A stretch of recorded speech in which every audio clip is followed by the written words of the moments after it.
Hoje, mais uma vez, a gente vai estar começando uma série agora no livro de Atos. Então teremos mais 3 encontros aí, um por mês, sobre o livro de Atos, sobre esse livro tão importante na história, tão importante para nós, porque se você tem acesso ao cristianismo hoje, tudo passa pelo livro de Atos. Se os apóstolos, se os discípulos daquele tempo não tivessem feito o que é descrito no livro de Atos, hoje, com certeza, você e eu não estaríamos aqui. É um livro de extrema importância pro evangelho, extrema importância pro cristianismo. Então vamos orar, irmãos? Senhor, ainda na tua presença, te agradeço pelo privilégio de estarmos aqui, pelo privilégio de podermos nos reunir na tua casa, Senhor, para prestarmos um culto a ti. Nesse momento, que o Senhor esteja falando aos nossos corações, me usando como instrumento, Senhor, para que o teu Espírito fale conosco, que a gente possa ser edificado, Senhor, e colocar em prática aquilo que ouvirmos aqui. É isso que eu te peço e te agradeço em nome de Jesus. Amém. Bom, dando um panorama, como é a primeira pregação sobre o livro de Atos, a gente precisa dar um panorama para os irmãos entenderem o que foi o livro de Atos, por que ele foi escrito, para quem que ele foi escrito, por quem que ele foi escrito. E o livro de Atos foi escrito por Lucas. Lucas, o mesmo autor do Evangelho de Lucas. Ele não se identifica no texto como autor do livro de Atos, mas é muito claro que o livro de Atos é uma continuação do Evangelho de Lucas. Quando você lê o Evangelho de Lucas, quando você lê o prólogo, que são aqueles primeiros versículos ali do Evangelho de Lucas, ele serve também como prólogo até mesmo do livro de Atos. A gente vai encontrar similaridades no tipo de escrita dos dois textos, dos dois livros. Por quê? Porque eles eram um livro só. Foi um livro só que foi destinado a Teófilo. E quem foi Teófilo? Teófilo, provavelmente um nobre da época, um patrono, uma pessoa que provavelmente possuía um cargo de alto ali na sociedade romana na época e recém-convertido. Uma pessoa que tinha acabado de se converter e queria aprender mais sobre aquilo, queria aprender mais sobre o Evangelho. E ele pede e ele encomenda para Lucas os livros. E Lucas escreve os 2 livros destinados a Teófilo. E esses 2 livros, pela graça de Deus, depois são espalhados e são difundidos pela igreja, de uma forma geral. Então, é um livro que ele é histórico, é um livro que ele conta a história ali da continuação do ministério de Cristo. Alguns falam que o Evangelho de Lucas Lucas escreve ali o ministério de Jesus, e no livro de Atos ele escreve ali o ministério da igreja, através dos apóstolos. Praticamente pode ser entendido assim, mas quando a gente olha o Stott que fala isso, ele diz que, na verdade, é melhor entendermos o quê? O livro de Lucas como o ministério terreno de Jesus. O livro de Atos como o ministério celestial de Jesus. Através do Espírito Santo que usa a sua igreja. E continua usando até hoje. É isso que vocês vão ver estudando o livro de Atos, lendo o livro de Atos, vocês irão ver que é um livro que continua. É um livro que não termina. É um livro que, quando ele chega ali no final, ele parece que termina do nada, parece que termina de forma abrupta, mas o que a gente pode tirar como metáfora disso é que o livro de Atos ele continua sendo escrito pela igreja do Senhor Jesus Cristo até hoje. E continuará sendo escrito até a volta de Jesus. Então, nós vivemos, podemos dizer assim, nós vivemos a continuação do livro de Atos no nosso dia a dia. Hoje, em 2023, vivemos a continuação dos atos que começaram ali com a ascensão de Jesus. O período do livro de Atos, igual o título da nossa revista diz, 30 anos que mudaram o mundo. E é um título bem chamativo e bem verdadeiro. Ali a gente tem a transformação do mundo, literalmente.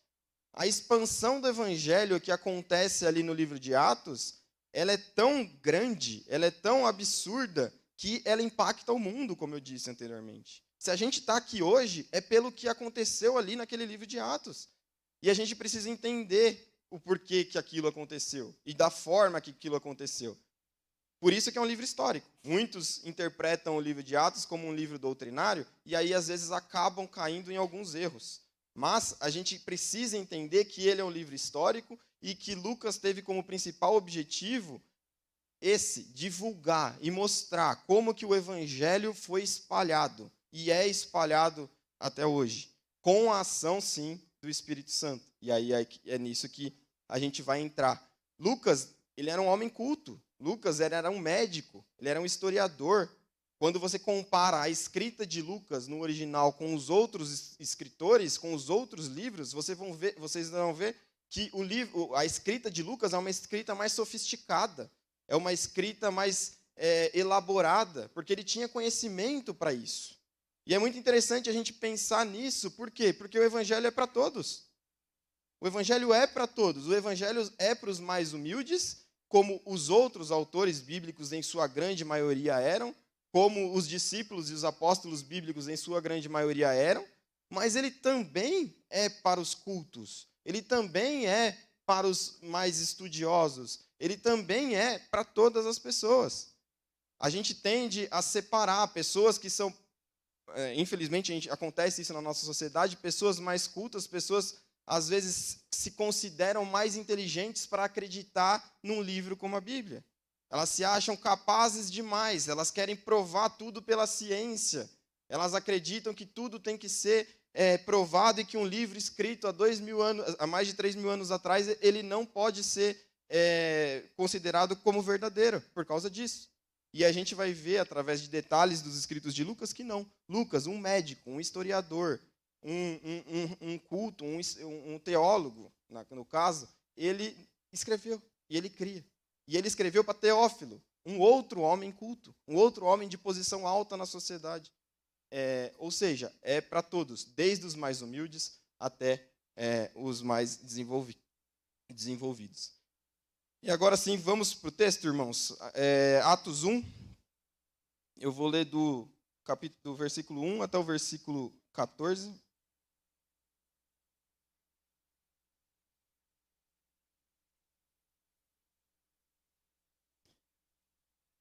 Escrevi o primeiro livro, ó Teófilo, relatando todas as coisas que Jesus começou a fazer e a ensinar, até o dia em que foi elevado às alturas, depois de haver dado mandamentos por meio do Espírito Santo aos apóstolos que tinha escolhido.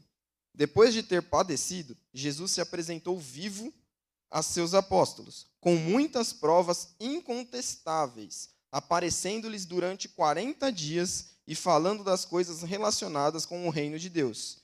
E comendo com eles, deu-lhes esta ordem: não se afastem de Jerusalém, mas esperem a promessa do Pai, a qual vocês ouviram de mim. Porque João, na verdade, batizou com água, mas vocês serão batizados com o Espírito Santo dentro de poucos dias. Então, os que estavam reunidos com Jesus lhe perguntaram: será este o tempo em que o Senhor irá restaurar o reino a Israel? Jesus respondeu: não cabe a vocês conhecer tempos ou épocas que o Pai fixou pela sua própria autoridade, mas vocês receberão... Eu vou ler até aqui primeiro, que é a primeira parte que a gente vai falar, depois a gente continua, até o versículo 7 primeiro, e depois a gente continua o resto. Então a gente consegue ver aqui no prólogo aquilo que eu já adiantei um pouco. Lucas, no primeiro versículo, ele vai falar que no primeiro livro, ele relatou as coisas que Jesus começou a fazer e a ensinar. Jesus tinha começado. E o primeiro livro, o Evangelho, ele é escrito até a morte e ressurreição de Jesus. Se até ali Jesus tinha começado a fazer e começado a ensinar, quer dizer o quê? Quer dizer que mesmo após a sua ascensão, ele continua ensinando, continua realizando. Muitos acham que o ministério de Jesus ocorreu na terra, que foi ali, e agora ele está assentado ao lado do Pai, esperando que as coisas aconteçam e esperando o dia dele voltar. Isso é um engano. Isso não é verdade. Jesus, durante seu ministério terreno, ele falou muito sobre o reino dos céus, ele falou muito sobre o reino de Deus. E o que é o reino dos céus? O que é o reino de Deus? É o reino que se iniciou ali e que continua, e que nós vivemos ele já hoje com Jesus sentado à destra do Pai, governando. Jesus não vai passar a governar quando ele voltar, na sua volta. Ali vai se concluir o seu plano de salvação. Mas ele já está sentado à destra do Pai, governando. Ele está no controle de todas as coisas. Ele está ali direcionando e ele está ali cuidando de tudo o que acontece nessa terra. Ou seja, Jesus começou, e Lucas sabia disso ao escrever, porque ele fala, Jesus começou a ensinar ali, e agora ele continua. E ele continua nos ensinando até hoje. No aspecto histórico, Jesus tinha ressuscitado e tinha voltado e aparecido para os discípulos e permaneceu com os discípulos ali durante 40 dias ao lado deles. 40 dias permaneceu com eles, como Lucas diz, dando provas incontestáveis da sua ressurreição. Então esse é mais um versículo que prova que Jesus ressurgiu, sim. E a Bíblia afirma isso de maneira incontestável. Jesus voltou e passou ali 40 dias com os discípulos, caminhando, direcionando e tentando mostrar para eles um pouco do que eles viriam viver a partir dali. Só que agora eu quero que os irmãos façam um exercício de se colocar no lugar dos discípulos. Porque para a gente é fácil. A gente tem a história toda contada aqui. A gente sabe o que aconteceu. Lucas escreveu para a gente sabe o que os discípulos passaram durante aqueles 30 anos. Mas vamos nos colocar no lugar deles ali, naquela época, no aspecto histórico. Os discípulos caminharam com Jesus durante mais de 3 anos, ali por volta de 3 anos, e de repente, na cabeça deles, eles esperavam um Messias que iria levantar Israel como nação. Um Messias político, um Messias que iria ter um poderio militar, um Messias que ia derrubar Roma. E eles olham para o Messias morto numa cruz, ao lado de criminosos. Ali, o mundo deles provavelmente desmoronou, tanto que eles fugiram. E Pedro nega Jesus. E quando a gente olha para Pedro negando Jesus, na maioria das vezes a gente acha que Pedro está mentindo. Pedro, não, eu não conheço Jesus, nunca andei com ele. Pedro não estava mentindo. Pedro estava sendo sincero. O Messias que eu acredito não é esse. Eu não conheço esse Jesus que morreu numa cruz. O Messias que eu acredito é o Messias que vai levantar Israel como nação. Esse é o Messias. Então, eu não conheço esse Messias. E nega Jesus 3 vezes. E aí Jesus, passa o tempo, Jesus ressurge, Jesus aparece para os discípulos, e aí sim, imagino que a esperança deles deve ter voltado. Olha, agora sim, Jesus apareceu, Jesus voltou, Jesus venceu a morte. A esperança renovou. Está tudo vivo novamente. Vamos ser levantados de novo, agora sim, como nação. E passam 40 dias, nada acontece. Não vem exército, não vem ninguém para ajudar o povo a derrubar o Império Romano. E vai passando 40 dias, eles vão olhando um para o outro, e aí? Não acontece nada. E aí chega nesse momento que a gente está lendo aqui. E aí Jesus vai subir. Imagina a situação dos discípulos, irmãos. Se coloquem na situação dos discípulos. Não é difícil, se nós estivéssemos lá, a gente agir igual eles. Muitas vezes a gente condena a ação dos discípulos. Muitas vezes a gente fala, nossa, como que eles não entenderam o que aconteceu ali?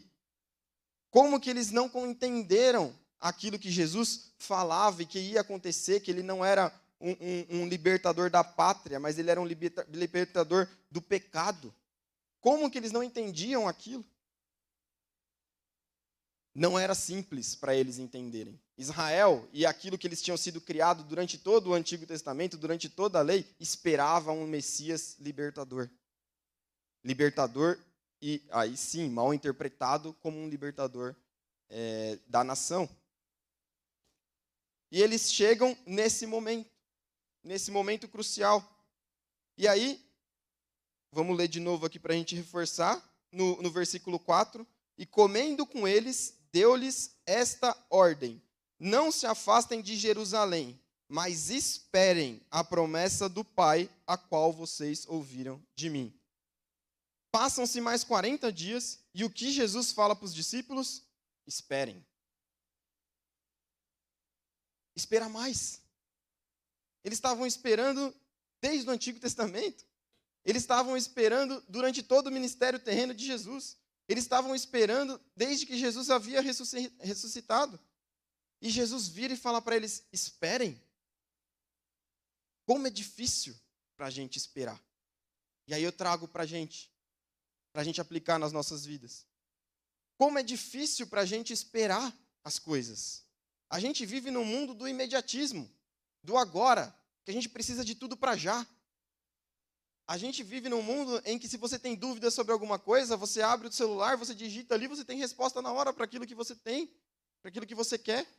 Muitas vezes você tem uma questão de saúde, em vez de procurar um médico, você entra no celular, digita o que você tem, ali os sintomas que você tem e fica desesperado. Porque o Dr. Google vai te trazer uma série de coisas e você já, pronto, dei meu diagnóstico. Hoje em dia, a gente assiste vídeo de no máximo 30, 40 segundos.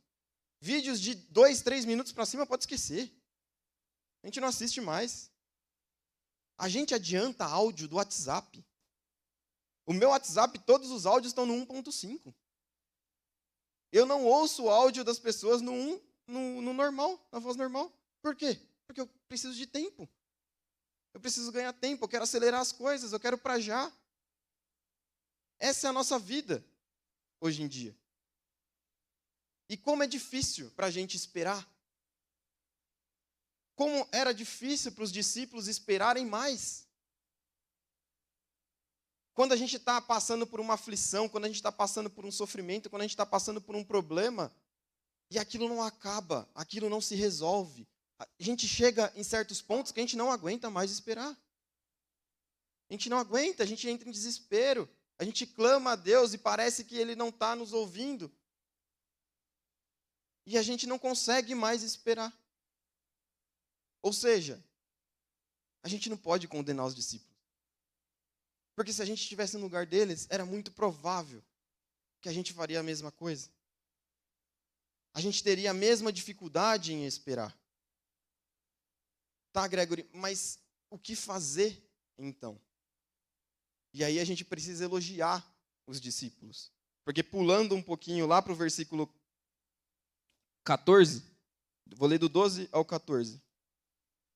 Então, os apóstolos voltaram do Monte das Oliveiras para Jerusalém. A distância até a cidade é cerca de 1 quilômetro. Quando entraram na cidade, subiram para o cenáculo, onde se reuniram Pedro, João, Tiago, André, Filipe, Tomé, Bartolomeu, Mateus, Tiago, filho de Alfeu, Simão, o Zelote e Judas, filho de Tiago. Todos esses perseveravam unânimes em oração, com as mulheres, com Maria, mãe de Jesus, e com os irmãos dele.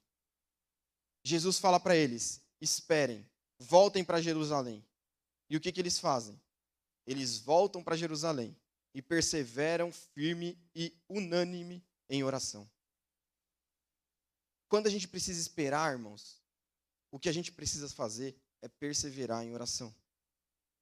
Quando Deus fala para a gente, espera, ao mesmo tempo, Ele está falando, ora, se aproxima de mim.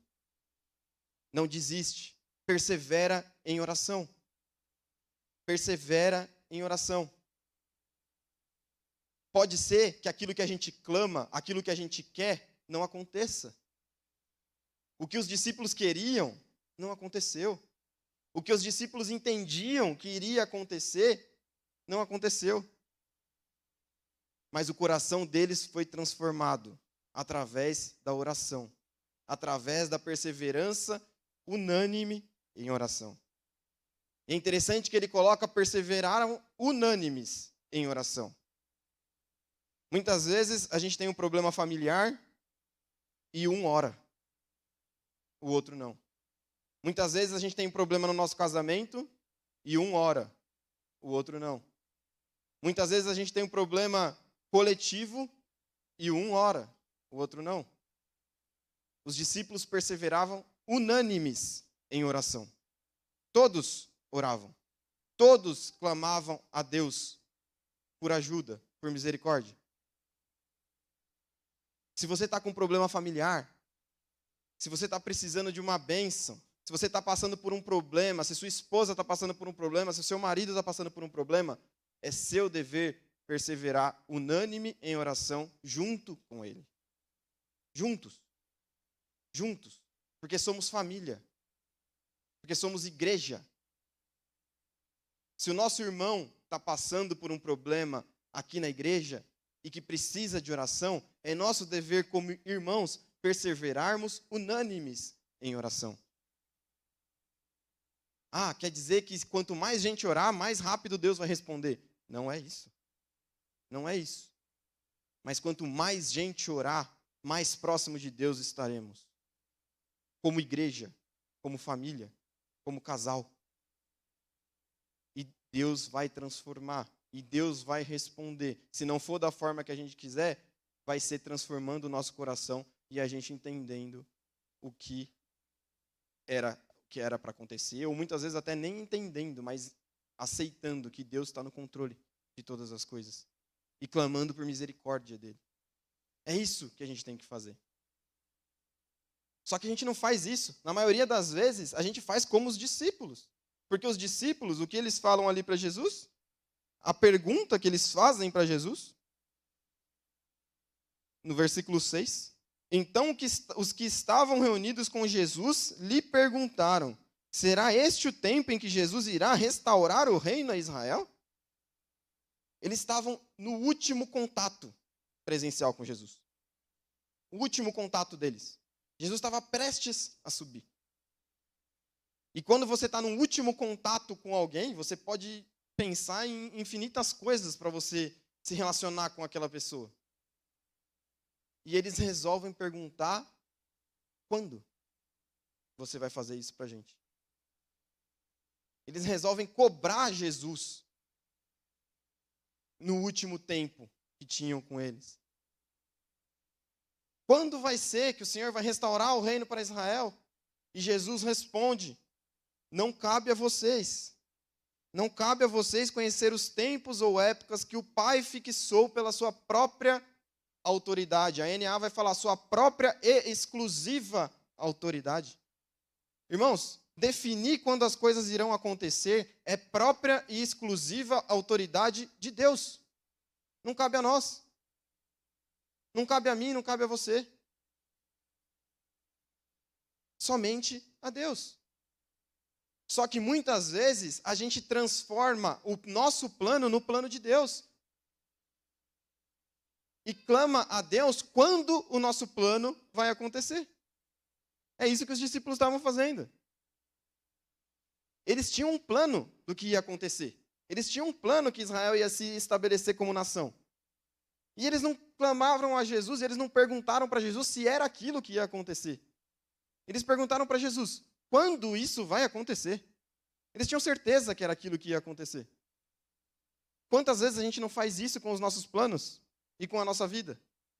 Quantas vezes a gente não transforma os nossos planos nos planos de Deus e cobra a Deus quando aquilo vai acontecer? E se não acontece, a gente fica bravo com quem? Com Deus. Sendo que o plano era nosso e não dele. A gente precisa perseverar em oração, entendendo que Deus está no controle e que o que acontecer está debaixo da soberania dele. E nisso a gente vai descansar. E descansar como?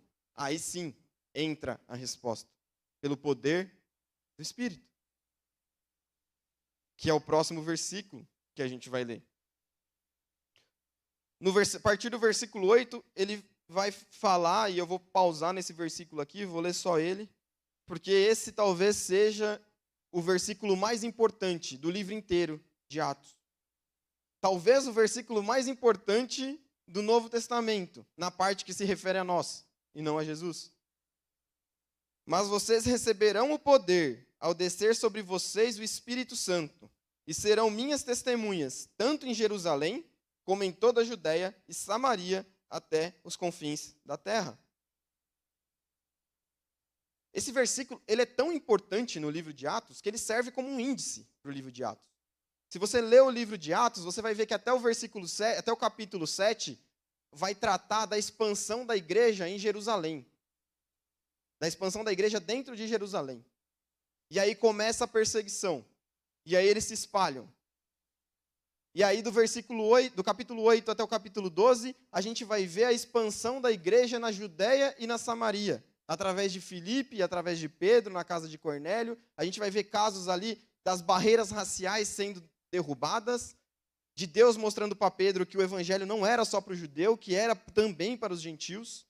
E ali o evangelho começa a ser espalhado. E do capítulo 13 para frente, a gente vai ver o evangelho chegando nos confins da terra, através da vida de Paulo, através das viagens missionárias de Paulo. Esse versículo, ele é tão importante porque ele determina o que eu e você devemos fazer hoje como cristãos. É o nosso comissionamento. É a grande comissão, como é chamado. E esse versículo, ele tem uma promessa e uma responsabilidade. E muitas vezes as pessoas se apegam somente na promessa. A promessa está logo no começo. Vocês receberão poder ao descer sobre vocês o Espírito Santo. Isso é uma promessa. A gente vai receber o poder quando o Espírito Santo descer sobre nós. E quando isso acontece? Quando a gente se converte. No momento da conversão. Ali a gente recebe o Espírito Santo e ele desce sobre a gente. E a gente recebe o poder do Espírito Santo. Só que ela também tem uma responsabilidade. Vocês serão minhas testemunhas. Em Jerusalém, Judéia, Samaria e até os confins da terra. Ou seja, a gente recebe uma promessa em que eu creio que eu e você aqui já recebemos, quando a gente recebeu o Espírito Santo. Mas a gente também recebe uma responsabilidade, junto com essa promessa, que é ser testemunha de Cristo, onde a gente estiver. Mas que tipo de poder é esse? Isso que é mal interpretado hoje em dia, infelizmente. Eu não vou entrar aqui na pregação de hoje em questão de dons, dom de língua, dom de profecia, dom de cura. Não vou entrar em Pentecostes, que acontece logo no próximo capítulo, porque o pastor Neto já falou que ele quer fazer uma série de pregações só sobre os dons, e também porque a aula de hoje da EBD você vai ter informação sobre o dom de línguas. Então fica o marketing para você, eu não vou estragar a aula dos professores. Eles vão falar para vocês hoje sobre o dom de línguas e sobre o que aconteceu ali em Pentecostes. Mas o poder que Jesus está falando aqui, o poder do Espírito Santo, é muito maior do que isso. É muito maior.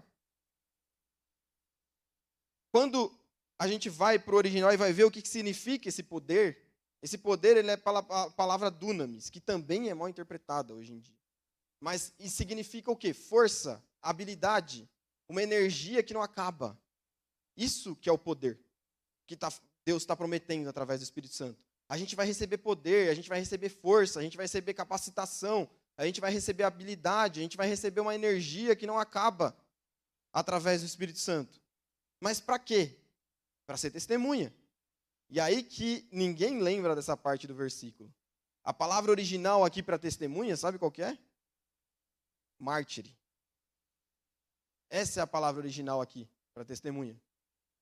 A gente vai receber o poder. Olha a promessa que Jesus faz para os discípulos. Vocês vão receber o poder para ser meus mártires em todos os locais da terra. E é literalmente isso que acontece com os apóstolos. Eles se tornam mártires.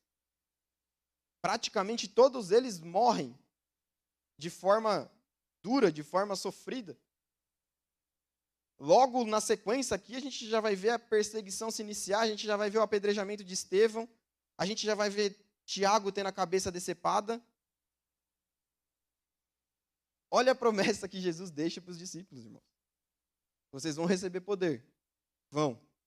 Mas esse poder é para vocês perseverarem no Evangelho quando as coisas estiverem difíceis. É para serem meus mártires quando e se for necessário. Infelizmente, a igreja evangélica de hoje em dia esquece dessa parte.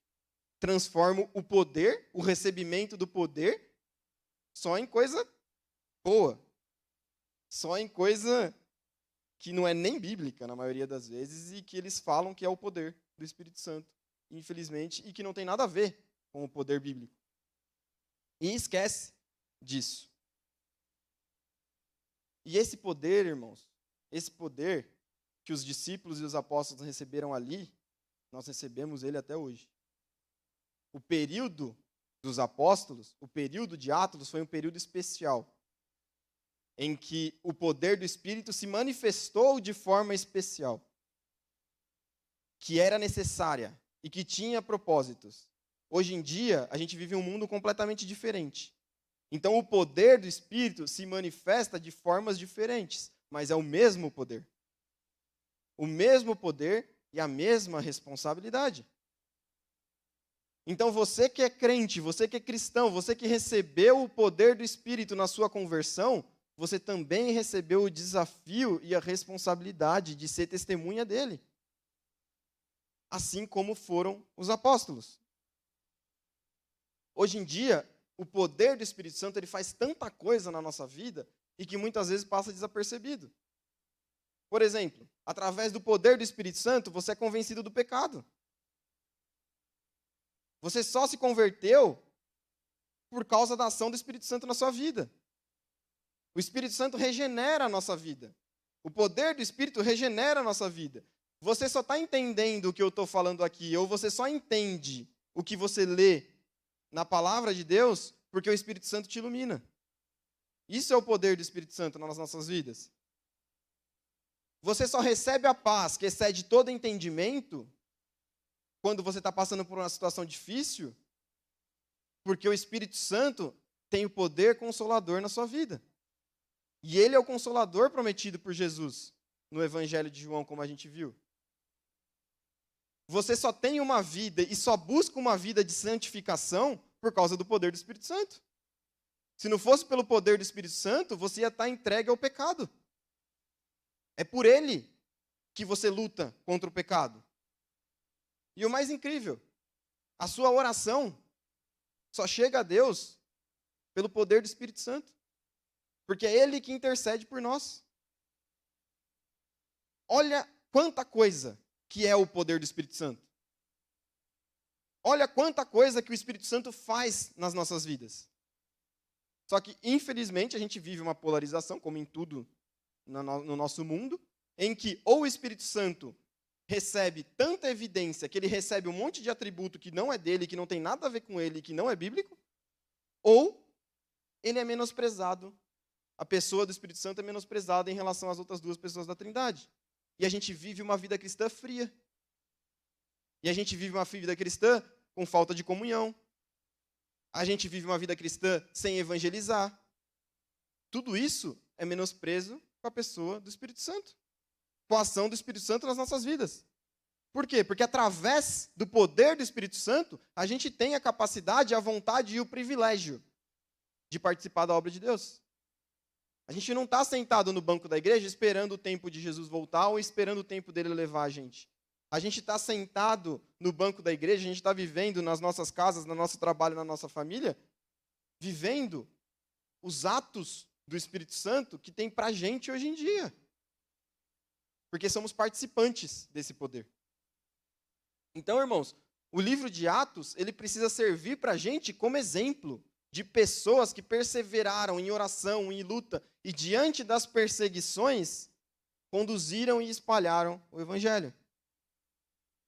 Muitos estão com medo do que pode acontecer com o Evangelho no país. Alguns até desesperados pelo que pode acontecer no Evangelho no país. Muitos temem que a perseguição vai iniciar. Muitos temem que a gente, como pastores, não vamos mais poder falar a verdade. Não vamos mais poder pregar o Evangelho. Isso pode acontecer? Pode. Isso vai acontecer? Não sei, cabe a Deus. Mas o que eu tenho certeza é que a igreja vai prevalecer, mesmo se isso acontecer. Por quê? Porque prevaleceu em Atos. E, irmãos, um segredinho eu vou contar para vocês. É na perseguição que o Evangelho cresce. É na perseguição que o Evangelho alcança os lugares inimagináveis. Porque infelizmente, enquanto você está cômodo, a gente menospreza o poder do Espírito. Quando a gente depende do poder do Espírito, a gente busca, a gente está em comunhão, e a gente tem vontade, e a gente entende que é um privilégio participar da obra dele, e a gente é desafiado a participar dessa obra. A gente vai ver que, através de 120 pessoas, 120, eles eram em 120 aqui, irmãos, em Atos 1. Eles eram uma igreja menor que a nossa. Talvez o que nós temos aqui de pessoas hoje. Até um pouco mais, até, não sei. Mas, através deles, o evangelho chegou na gente. E eles estavam com o império perseguindo, com o império decapitando, com o império apedrejando. E eles tiveram que fugir, mas não deixaram a comissão deles de lado.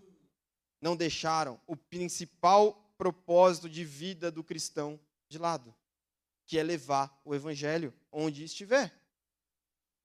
A gente está aí. Depois de 2 anos, temos o nosso Impacto, projeto de carnaval.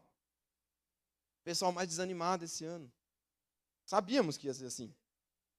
A gente sabia. Nas nossas conversas da liderança, a gente já estava imaginando isso. Pessoal mais desanimado, pós-pandemia, mais frio, que infelizmente é como estamos. Mas quando você olha para o livro de Atos, quando você olha para a ação dos apóstolos, quando você olha para o que eles passaram e entende que o mesmo poder que eles tinham, você também tem hoje, você não pode ficar parado.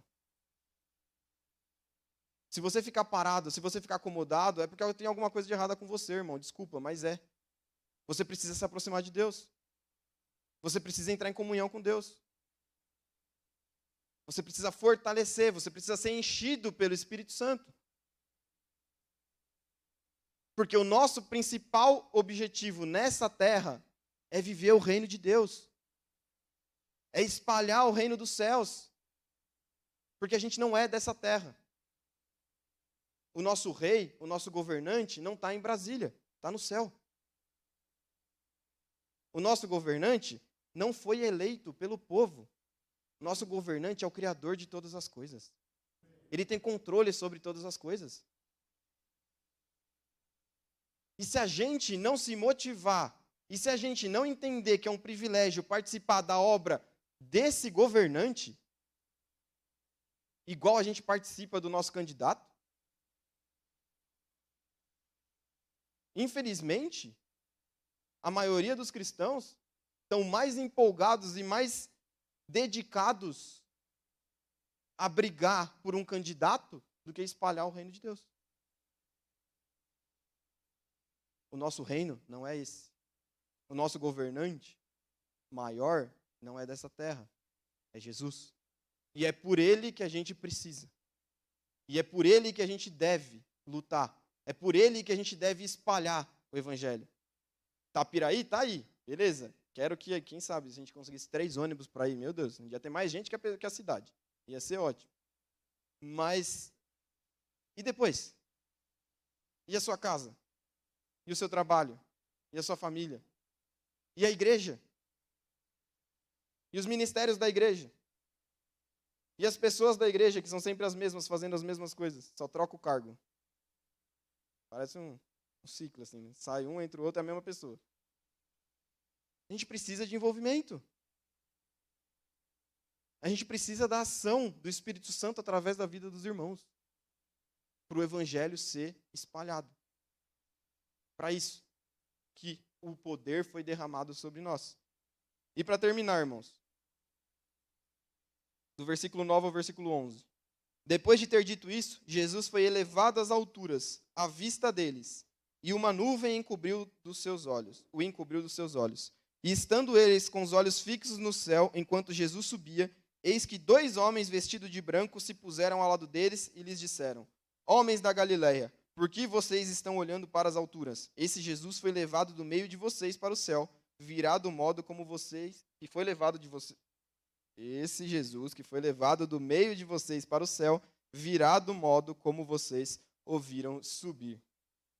Jesus fala, Jesus comissiona, e Jesus sobe. E os discípulos começam a olhar para cima. E Jesus subindo, ascendendo aos céus, literalmente. Imagina a cena, irmãos. Coisa linda. Jesus subindo, indo para o céu.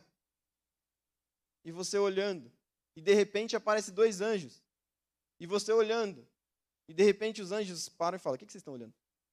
Como se fosse normal aquilo, né? Não vamos olhar. É uma coisa que acontece todo dia. Jesus subir, aparecer 2 anjos. É claro que eles estão olhando. Mas o que ele quer dizer com isso? Não é, os anjos não questionam ali os discípulos porque eles estão olhando para cima, porque qualquer pessoa olharia, seria a coisa mais natural do mundo você olhar para cima. O que ele está querendo dizer é: por que vocês estão esperando dele, se agora a responsabilidade é com vocês? Esse aqui subiu, Jesus subiu, e uma certeza vocês têm: ele vai voltar. Ele vai voltar da mesma forma como ele subiu, mais grandiosa ainda, mais gloriosa ainda, em que não vão ser só os próximos que vão ver, mas o mundo inteiro vai ver. Ele vai voltar, mas o tempo dele nessa terra acabou. Agora é com vocês, através do Espírito Santo. É isso que termina essa ascensão. E é dessa forma que eu queria terminar hoje com os irmãos. A gente crê que nosso Salvador subiu. A gente crê que o nosso Salvador está sentado do lado de Deus, à direita de Deus, governando esse mundo. Mas se a gente crê nisso, a gente também precisa crer que a gente tem a nossa responsabilidade aqui na terra enquanto ele não volta. É certeza que ele vai voltar. A gente não precisa nos desesperar, não precisa entrar em desespero, porque ele governa sobre tudo. E ele vai voltar, é promessa. É promessa, ele vai voltar. Só que não cabe a mim e a você perguntar quando. Não cabe a mim e a você fazer como os discípulos fizeram. Não cabe a mim e a você ficar sentado esperando. Cabe a mim e a você ser enchido pelo poder do Espírito que ele nos deu e participar da obra dele nessa terra. Que é o que o livro de Atos trouxe para a gente. E traz para a gente. O exemplo que o livro de Atos vai trazer durante todo esse livro. Então, se você sente que você ainda não está participando da forma como você deve participar, se você sente que você está meio frio, que você está meio afastado, que você está precisando ser enchido pelo Espírito Santo, eu quero orar por você. Porque muitas vezes a gente está assim. Muitas vezes a gente vem para a igreja, muitas vezes a gente trabalha em vários ministérios, a gente faz um monte de coisa, muitas vezes a gente não sai da igreja o final de semana todo. Mas a gente está frio.